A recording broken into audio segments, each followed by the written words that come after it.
तो hello guys, आज हम एक न्यू सीरीज एक्सप्लेन करने जा रही हैं एंड ट्रस्ट मी भाई लोग, ये सीरीज इतनी को कोई मजे की है, आय हाय हाय हाय। और इसमें जो फाइटिंग सीन आय आय आय मेरा दिल आ जाता है भाई। बस बस बस अभी शुरू करती है। तो हेलो गाइस, एपिसोड की स्टार्टिंग में हम एक कश्ती को देखते हैं जो पानी में होती है और ये सन 1917 साल का सीन होता है। और तभी सीन शिफ्ट हो जाता है और हमें एक बंदा बता रहा होता है कि गोस्ट वैली वाले गोस्ट सेट को दोबारा बनाना चाहते थे और चाइना पर कब्जा करना चाहते थे।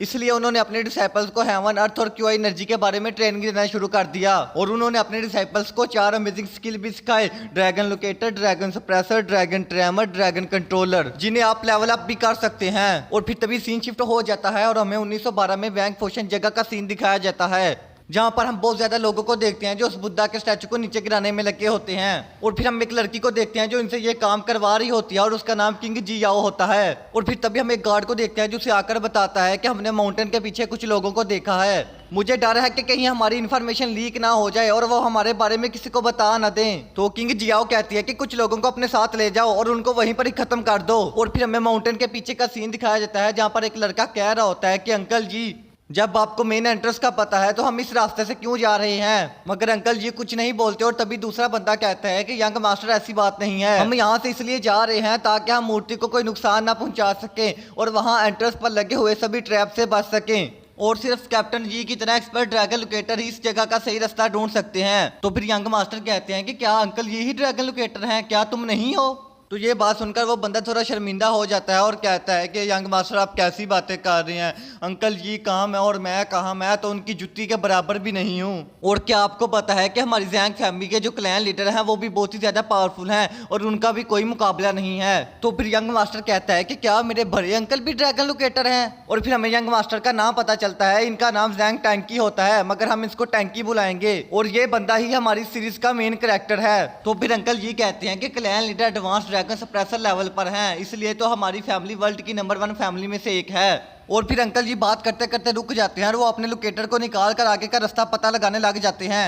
और फिर वो अपने लोकेटर की पावर का यूज करते हैं जिसकी वजह से आसपास एक शील्ड बन जाती है। और तभी उन्हें गुफा की लोकेशन का पता लग जाता है तो वो अपनी पावर से उस जगह पर मार्क करते हैं और कहते हैं कि इस जगह पर एक सुरंग है। और फिर वो अपने दोनों गार्ड को इशारा करते हैं कि रेडी हो जाओ, अब तुम्हारी बारी है। तो फिर हम एक गार्ड को देखते हैं जो उड़कर अपने स्पीड से उस जगह पर मार्क लगाता है और फिर दूसरा बंदा अपने वेपन को उस मार्क वाली जगह के अंदर घुसा देता है। और फिर वो जब अपने वेपन को खींचता है तो सारे पत्थर टूट जाते हैं और गुफा का रास्ता ओपन हो जाता है। तो टैंकी ये देखकर बहुत ही ज्यादा हैरान होता है और कहता है कि आपने बस 3 चीजों का यूज करके गुफा का रास्ता ढूंढ लिया, वाह ये तो बहुत ही कमाल है। तो फिर वो बंदा कहता है कि यंग मास्टर रुकिए, अभी अंदर ना जाएं, मुझे पहले चेक कर लेने दें कहीं अंदर कोई खतरा तो नहीं है, क्योंकि ये गुफा हजारों सालों से बंद पड़ी है, इसमें कुछ भी हो सकता है। तो तभी हम एक चिड़िया को देखते हैं जो उड़कर आती है और वहां आकर पत्थरों पर बैठ जाती है। तो फिर अंकल जी कहते हैं कि अब चेक करने की कोई जरूरत नहीं है, परिंदे उस जगह पर कभी नहीं आते जहाँ पर खतरा हो। मगर तभी वो बर्ड वहीं पर बेहोश हो जाती है। तो टैंकी कहता है कि अंकल जी लगता है कि आपके साथ प्रैंक हो गया, वो तो मर गई है। तो फिर अंकल जी कहते हैं कि टैंकी जरा दोबारा देख। और फिर हम देखते हैं कि वो बर्ड जिंदा होती है और वो उड़कर अंदर चली जाती है। और फिर वो सब लोग गुफा के अंदर जाने लगते हैं। तो अंकल जी कहते हैं कि एक बंदा बाहर रुककर ही हमें गार्ड करेगा। और फिर सीन शिफ्ट होता है, हम एक ईगल को देखते हैं जो उड़ता हुआ जैंग फैमिली के लेटर हेडक्वार्टर में जाता है। वहाँ पर बहुत सारे ईगल्स होते हैं जो लेटर लेकर जाने और लेकर आने का काम करते हैं। और तभी एक बंदा उस ईगल से एक लेटर को लेता है और कहता है कि जाओ जाकर इसको फैमिली के क्लैन लीडर के पास पहुंचा दो। और फिर सीन शिफ्ट होता है, हम जैंग फैमिली के क्लैन लीडर को देखते हैं जिसका नाम जैंग बाई चैन होता है और ये टैंकी का एल्डेस्ट अंकल होता है। और तभी हम एक बंदे को देखते हैं जो उसके पास आता है और कहता है कि माय लॉर्ड, हेडक्वार्टर से आपके लिए 2 मैसेज आए हैं। पहला मैसेज ये कि 1 मंथ पहले श्वान रिवर का पुल टूट गया था जिसकी वजह से बहुत सारे लोगों को नुकसान हुआ और हमने उन सबको बचाया और खजाने के तौर पर 50,000 युआन सिल्वर ले लिए हैं।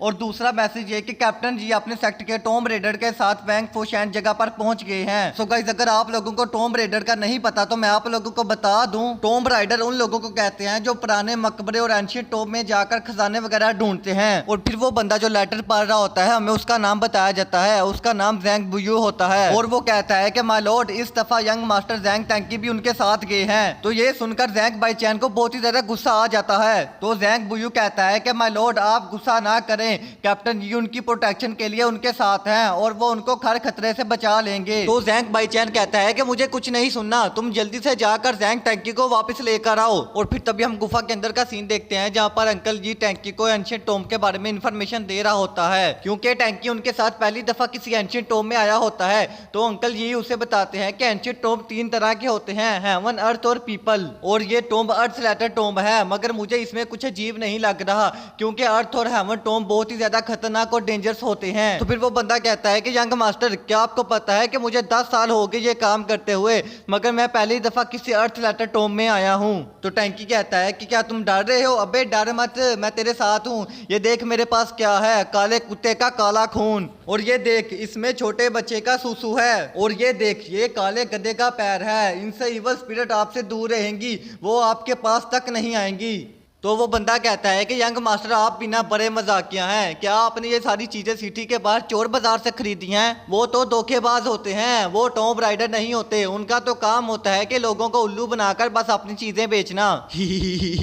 लगता है कि टैंकी के साथ प्रैंक हो गया। तो टैंकी कहता है कि उनमें क्या डिफरेंस है, वो भी चोर हैं, हम भी चोर हैं। तो ये बात सुनकर अंकल जी को बहुत ही ज्यादा गुस्सा आ जाता है। तो वो कहते हैं कि टैंकी तुम्हारी हिम्मत कैसे हुई ऐसा कहने की? हमारी आग और पानी की दुश्मनी है, तुम हमको उनके साथ कैसे कंपेयर कर सकते हो? हमारी जैंग फैमिली 100 सालों से एल्डर के बताए हुए रूल्स पर काम कर रही है। तो टैंकी कहता है कि हाँ हाँ पता है आपके रूल के बारे में और आपके बारे में। जब आप टॉम्ब के अंदर एंटर होते हो तो आप अपने साथ सिर्फ एक ही चीज लेकर जा सकते हो, और वो भी ऐसी चीज जो गरीबों की मदद करती हो।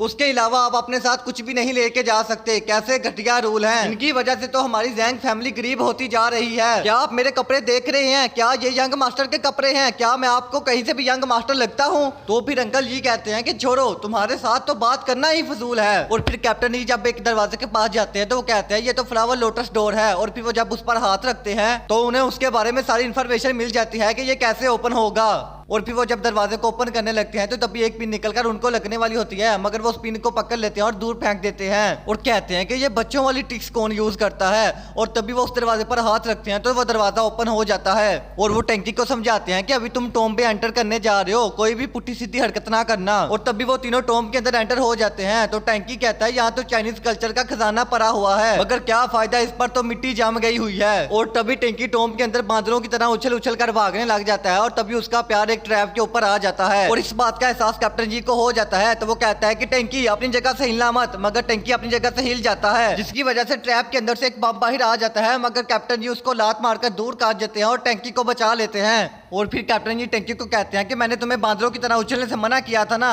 तुम्हें पता भी है टॉम्ब राइडर की जॉब कितनी ज्यादा मुश्किल है, यहाँ तुम्हें हर कदम पर खतरा मिल सकता है। तो टैंकी कहता है कि अगर आप मुझे रोज अपने साथ लाएंगे तो मुझे एक्सपीरियंस हो जाएगा, फिर मैं ऐसी गलती कभी नहीं करूंगा। और फिर तभी हम देखते हैं कि उनके चारों तरफ आग लग जाती है। तो कैप्टन जी कहते हैं कि सब साथ ही रहना, कुछ भी हो सकता है। और फिर हम देखते हैं कि टॉम्ब के अंदर लगे सभी ट्रैप्स ओपन हो जाते हैं, जिसकी वजह से वो बार बार कभी इधर तो कभी उधर कूद रहे होते हैं। और फिर हम टैंकी को देखते हैं जो एक जगह बैलेंस नहीं कर पाता और वो गड्ढे के अंदर नीचे गिरने वाला होता है, मगर वो बंदा उसको अपनी जान पर खेलकर बचा लेता है और वो खुद गड्ढे के अंदर लटक जाता है। और फिर हम गड्ढे के अंदर देखते हैं जहाँ पर चमकते जहरीले स्पाइडर होते हैं। तो वो बंदा कहता है कि कैप्टन अपने लगने वाले हैं, और तभी वो स्पाइडर्स बाहर के ऊपर चढ़ना शुरू कर देते हैं। तो वो बंदा भी ऊपर आ जाता है और कहता है कि अब उनका नाम लेजर है, देखा मौत को छूकर टक से वापिस आ सकता हूँ। और फिर हम टैंकी को देखते हैं जो ऊपर आने वाले सभी स्पाइडर को अपने काले गद्दे के पैर से मारी जा रहा होता है। तो फिर लेजर भी अपने स्पेयर से सब स्पाइडर को जान से मार रहा होता है। तो फिर कैप्टन जी कहते हैं ध्यान रहे कि ये स्पाइडर तुम लोगों को टच ना कर पाए, वरना ये कुछ सेकंड में ही तुम्हें जान से मार देगा। और कैप्टन के कहने के ही देर थी कि एक स्पाइडर लेजर के मुंह में घुस जाता है।